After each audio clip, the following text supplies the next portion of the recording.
UFC telah memulai debutnya di Arab Saudi hanya dalam beberapa jam setelah kegagalan Khamzat Chimaev sebagai lawannya.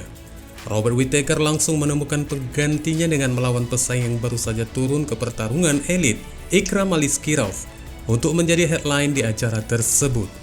Meski hasil dari kemenangan pertarungan, kedua petarung ini tidak mempertaruhkan peluang untuk menjadi penantang nomor 1 di divisi kelas menengah. Namun bagi Aliskirov ini merupakan terobosan dalam karir UFC-nya. Ya, Robert Whittaker adalah mantan juara kelas menengah yang telah bertarung dan menang melawan penantang teratas untuk memperebutkan gelar di 185 pound. Berbeda dengan resume Whittaker yang bertabur bintang, Ikram Aliskirov kurang mendalam dalam hal beberapa pertarungan yang telah dijalaninya. Petarung Dagestan ini hanya baru 3 kali bertarung di bawah bendera UFC. Meski dari 3 pertarungannya itu diselesaikan di ronde pertama. Lain halnya dengan Whittaker yang jelas-jelas pernah bertarung dengan beberapa pesaing kelas elit lainnya. Mantan juara Australia ini memiliki rekor 25 kemenangan dan 7 kekalahan, yang cukup berbeda dengan Aliskirov yang hanya memiliki 1 kekalahan dari 15 kemenangannya. Dan satu-satunya kekalahan itu berasal dari pertarungannya ketika melawan Khamzat Chimaev di Brave CF.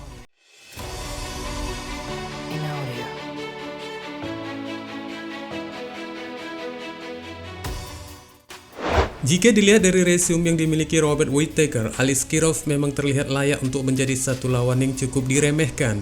Namun ketika dilihat dari catatan pencapaiannya di seluruh pertarungan MMA-nya, Ikram mencatatkan 7 kemenangan beruntun dengan rekor penyelesaian yang sangat kuat setelah menyelesaikan 6 dari 7 lawannya. Petarung Mahachkala 31 tahun ini menyelesaikan 43% melalui KO, 36% melalui penyerahan dan 21% melalui keputusan. Kemenangan Aliskirov yang paling menonjol ketika mengalahkan Warlley Alves, Phil Hawes, dan Mario Sousa.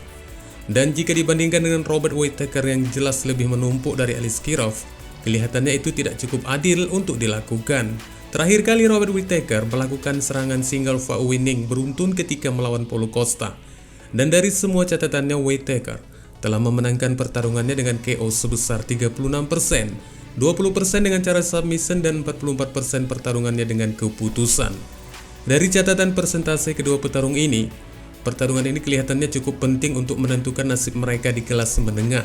Bagi Ikram, kemenangan di pertarungan ini bisa mendorongnya ke panggung yang lebih besar lagi untuk meraih tembakan gelar. Meski itu tidak akan terjadi dalam waktu singkat. Akan tetapi paling tidak dengan mengalahkan Whittaker bisa membuka mata Dana White untuk lebih meyakini lagi peluangnya di divisi kelas menengah. Apakah benar-benar menjanjikan atau malah sebaliknya? Dilihat dari bentuk semangat Aliskirov yang bersedia melawan Whittaker terkesan menggambarkan satu kemenangan yang memang semestinya diraihnya. Karena dengan menyetujui panggilan singkat untuk berhadapan dengan petarung yang syarat pengalaman, dari sisi sederhananya itu bukanlah satu keputusan yang tepat untuk dilakukan Ikram Aliskirov. Katakan saja jika lawannya Whittaker yang sebelumnya telah mengalahkan para pria selain Paulo Costa seperti Marvin Vettori, Jade Cannonier, Yoel Romero, dan Uriah Corridor. Dari keberhasilan Whittaker yang mampu melewati mereka ini merupakan satu pemikiran yang terlalu panjang untuk menuruti kemauan CEO UFC menggantikan Khamzat Chimaev. Namun bagi Aliskirov, dari beberapa petarung elit yang pernah dikalahkan Whittaker, apakah bukan merupakan satu ancaman nyata baginya atau tidak? Karena akhirnya pesaing yang akan memulai menanjaki masa perjuangan elitnya terpaksa berteguk lutut di hadapan lawannya Robert Whittaker.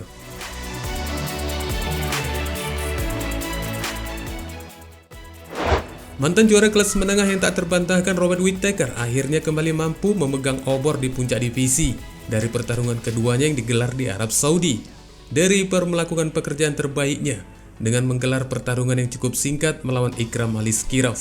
Dengan kemenangan KO ketika pertarungan masih berjalan 1 menit di ronde pertama.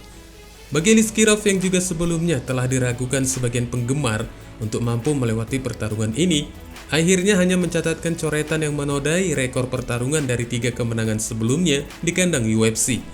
Ini merupakan satu-satunya kekalahan yang diderita petarung Dagestan tersebut.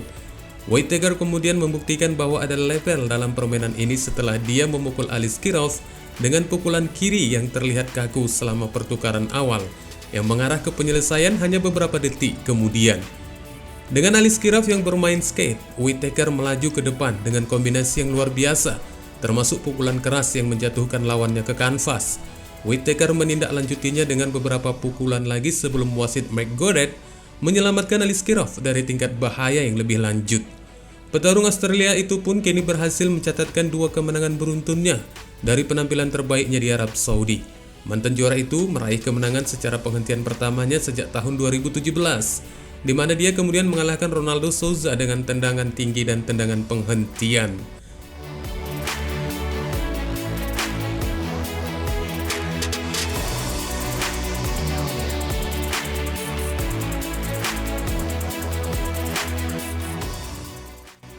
Di pertarungan lainnya secara mengejutkan, Alexander Volkov berhasil mengalahkan Sergey Pavlovich dengan kemenangan keputusan bulat. Alexander Volkov tidak menginginkan slow face dan malah menampilkan rencana permainan yang cerdas dan taktis untuk mengalahkan Sergey Pavlovich di acara utama UFC Arab Saudi. Dengan ukuran dan jangkauan yang dimilikinya, Volkov memanfaatkan hal itu untuk keuntungannya saat dia tetap berada di luar dan bertindak seperti penembak jitu dengan pukulan panjang yang selalu mengenai wajah Pavlovich di sepanjang pertarungan berlangsung. Ketika waktu habis di ronde ketiga, wajah Pavlovich meneteskan darah dan membentukkan satu bekas di bawah matanya. Ini mengartikan seberapa besar kerusakan yang ditimbulkan Volkov selama pertarungan 15 menit itu digelar. Para juri menilai pertarungan mereka dengan angka 30-27, 30-27, dan 29-28. Dengan Volkov yang kini telah mendapatkan salah satu kemenangan terbesar dalam karir UFC-nya. Sekaligus dari kemenangannya ini, dia telah mengangkat tangannya dalam 4 pertarungan berturut-turut. Pertarungan buruk di antara mereka hampir mendidih setelahnya ketika Volkov datang untuk menawarkan jabat tangan kepada mantan rekan setimnya dan Pavlovich segera mendorongnya pergi.